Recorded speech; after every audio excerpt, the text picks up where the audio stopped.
কাল হচ্ছে সরস্বতী পুজো, তার সাথে আবার ভালোবাসার দিবস মানে ভ্যালেন্টাইন্স ডে। তো দেখো, আমি কিন্তু আগের দিন রাতেই বাড়িতে নিজ হাতে বানিয়ে নিয়েছি এই সরস্বতী পুজোর প্যান্ডেলটা।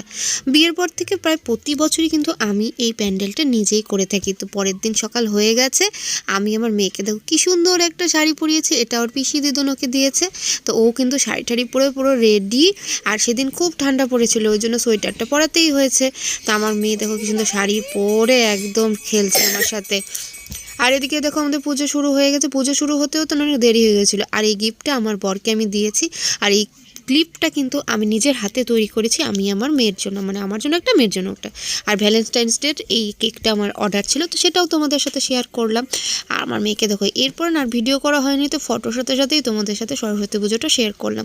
পুজো শেষ হওয়ার পরে আমি আমার মেয়ে একটু রাস্তার ধারে আমাদের গেটের সামনে একটু ফটো সেশন করে নিই। তারপরে দেখো অঞ্জলি দিচ্ছে, এটা কিন্তু ওর সেকেন্ড বার অঞ্জলির সামনের, মানে আগের বছর ওর এটা ফার্স্ট ছিল। আর এটা হচ্ছে ওর বোন, মানে জ্যাঠটা তো ওর বোন, ওর নাম চিনি।